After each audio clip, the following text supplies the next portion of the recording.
Em breve, porém, seus cativos os insultarão, zombarão deles, dizendo: que aflição espera vocês, ladrões? Ficaram ricos pela extorsão. Até quando continuarão desse modo? De repente, seus credores tomarão providências. Eles se voltarão contra vocês e levarão tudo o que têm, enquanto vocês olham, trêmulos e indefesos. Porque saquearam muitas nações, agora todos os sobreviventes os saquearão. Cometeram homicídio nos campos e encheram as cidades de violência. Que aflição espera vocês, que constroem casas enormes com dinheiro obtido por meio de opressão. Acreditam que a riqueza comprará segurança e manterá sua família afastada do perigo. Mas, com os homicídios que cometeram, envergonharam seu nome e condenaram a própria vida. As pedras das paredes clamam contra vocês, e as vigas dos telhados também se queixam. Que aflição espera vocês, que constroem cidades com dinheiro obtido por meio de homicídio e corrupção. Acaso o Senhor dos Exércitos não transformará em cinzas as riquezas das nações? Elas trabalham com afinco, mas de nada adianta, pois assim como as águas enchem o mar, a terra se encherá do conhecimento da glória do Senhor.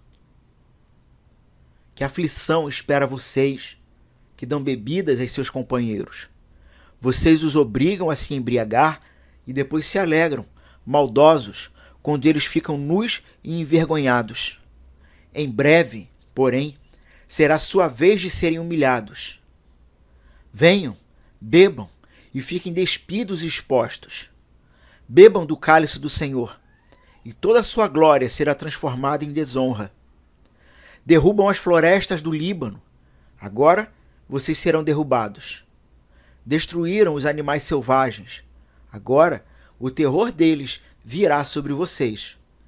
Cometeram homicídios nos campos e encheram as cidades de violência. De que vale o ídolo esculpido por mãos humanas, ou a imagem de metal que só os engana? Como é tolo confiar em sua própria criação, num Deus que nem sequer é capaz de falar. Que aflição espera vocês que dizem a ídolos de madeira: despertem, e que dizem a imagens mudas de pedra: levantem-se. Acaso um ídolo pode lhes dizer o que fazer? Apesar de serem revestidos de ouro e prata, não há vida dentro deles. O Senhor, porém, está em teu santo templo. Toda a terra cala-se diante dele.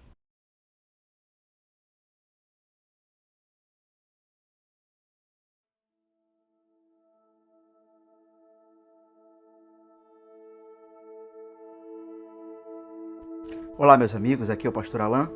Eu sou pastor presbiteriano e plantador da Igreja Presbiteriana Esperança, aqui em Nova Iguaçu. Nós temos visto o livro de Abacuque e o que nós vimos até este momento foram duas perguntas que o profeta Abacuque coloca diante de Deus e duas respostas da parte de Deus.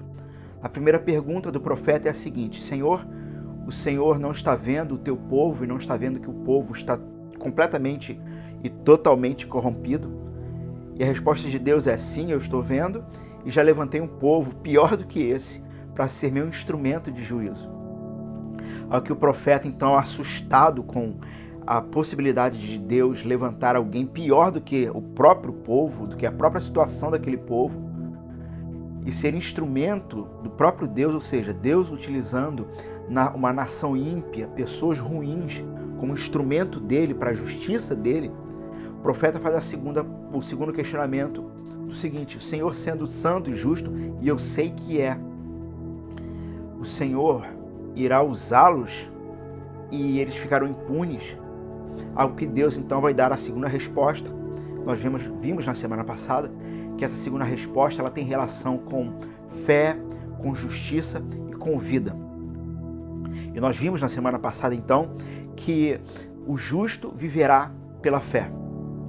Ou seja, o texto deixa bem claro: Deus sabe quem é quem, Deus sabe quem é justo, Deus sabe quem não é justo. E nós vimos que a justiça não está linkada ao que a pessoa faz ou deixa de fazer. Mas o justo é aquele que crê, que tem fé em que Deus irá cumprir todos os seus propósitos, todas as suas promessas. E um dos propósitos, uma das promessas é a preservação do seu povo. Ou seja, o seu povo não morrerá, mas viverá e viverá para sempre. Então, Deus dá essa sentença, dá ordens ao profeta, escreva isso, escreva de uma forma clara, grande, legível, para até mesmo aquele que passar correndo possa ler.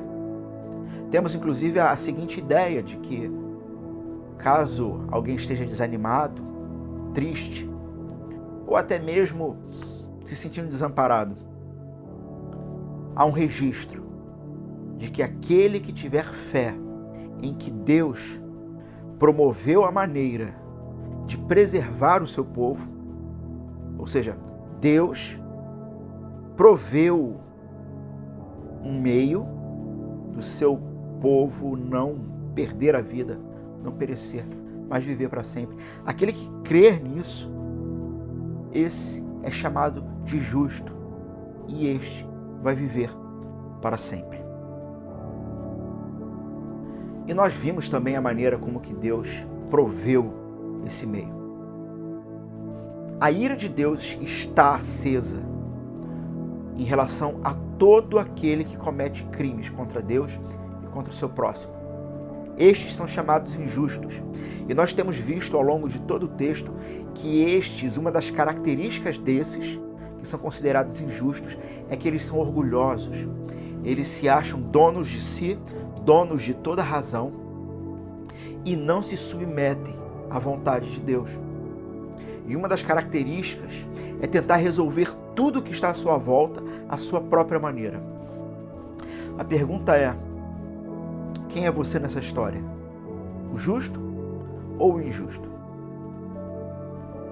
Você não sabe responder? Talvez um bom teste para isso é refletir. Você confia em Deus, em que Ele exercerá justiça sobre todas as coisas erradas que estão à sua volta? Ou você procura fazer justiça com as suas próprias mãos, desrespeitando a lei de Deus e desrespeitando a lei humana? Sim, a lei humana ela também não é perfeita. No entanto, ela é algo que nos impede a barbárie. Então, novamente, você acha que tem poder e condições de exercer a justiça de Deus na terra pelos seus próprios meios? Se sim, você, nesse texto, na verdade, em todo o contexto bíblico, está na categoria dos injustos. Isso é muito ruim. Como eu havia dito, Deus proveu o meio de te perdoar. Como?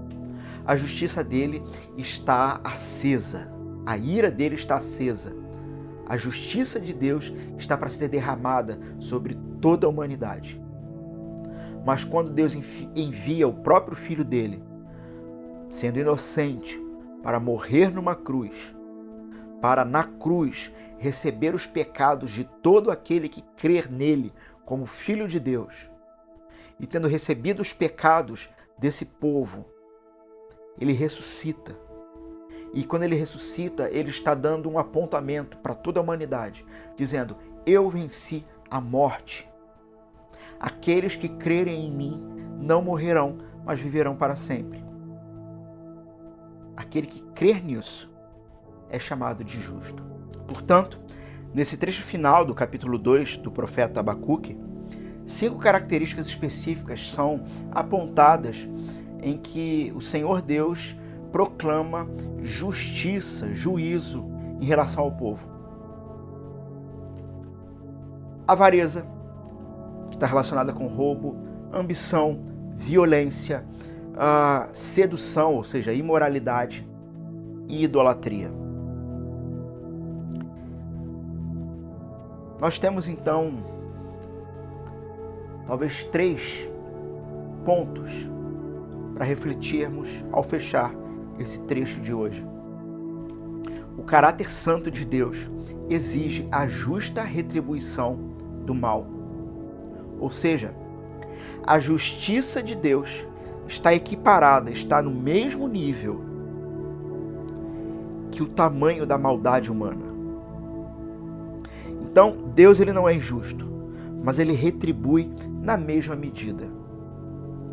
Você tem uma nação violenta, injusta, imoral, Deus irá punir tudo isso.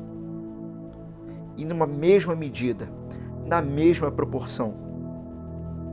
É interessante pensarmos isso quando pensamos então no Filho de Deus pendurado numa cruz, nu, sangrando, esfolado vivo. E você observa essa cena violenta e nós temos a tendência, às vezes, de olhar para os nossos próprios pecados e tentar minimizar os nossos pecados ou dizer que não são tão graves assim ou que outras pessoas cometem coisas piores. No entanto, veja, o nível de violência exercido na cruz, no Filho de Deus, está no mesmo nível da nossa maldade. Está no mesmo nível da afronta que o ser humano realiza em relação ao seu Criador quando não o honra como Deus Todo-Poderoso, digno de ser louvado e adorado. Então a cruz, ela também aponta para o tamanho da glória de Deus e para o tamanho da ira de Deus em relação ao pecado da humanidade. Porque aquela violência extrema exercida num homem santo, o único homem santo na face da terra, Jesus Cristo, mostra o tamanho da ofensa que realizamos com Deus. Mas também mostra que por causa daquele ato de sacrifício, podemos ser perdoados. A segunda coisa que podemos observar no texto é que, num primeiro momento, o pecado ele pode até parecer vantajoso. No entanto, o fim dele trará vergonha e destruição. Sim, num primeiro momento pode haver prazer no que você está fazendo. No primeiro momento você pode ter alguma satisfação pessoal, seja o que for, mas saiba que isto não sairá de graça. Alguém disse uma vez uma frase que eu achei espetacular. Quando a carne faz a festa, a alma paga a conta. Por último, tudo que é mal está sob o juízo de Deus. Portanto, os maus podem até triunfar por um breve período de tempo, por um breve momento, mas o destino deles já está selado. Meu desafio para você é refletir. Onde você deposita a confiança para a justiça e para a vida? Você quer ser considerado justo? E veja, você não precisa que eu diga que você é justo. Você não precisa que o seu vizinho diga que você é justo. Você não precisa que sua esposa ou seu marido digam que você é justo. Deus tem que nos declarar justos. Mas só há uma maneira para isso acontecer. O justo, aquele que Deus diz, este é justo, é porque ele vive, ele caminha por essa terra e há de viver eternamente por um único fator: fé. Fé em que o Filho de Deus perdoou todos os seus pecados. Deus te abençoe.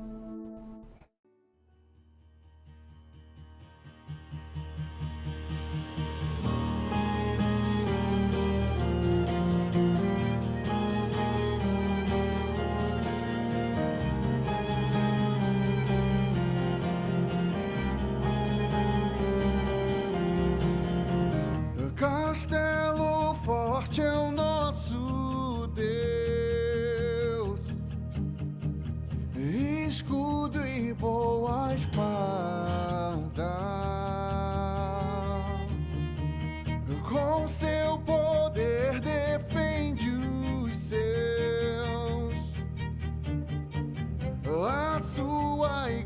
seja amada, com força e com furor, nos prova o tentador, com artimanhas traz e astúcias infernais. Igual não há na terra,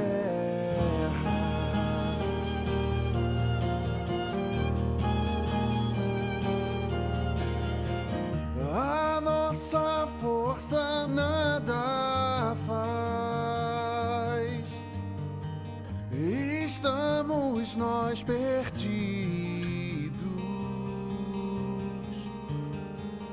mas nosso Deus socorro traz e somos protegidos.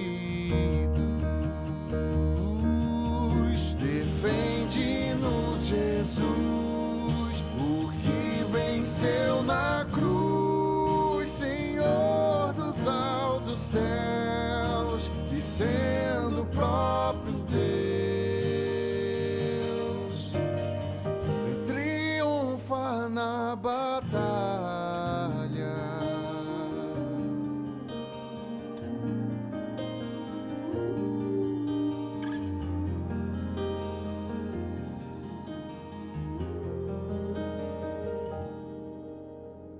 Assim que a palavra ficará, sabemos com certeza,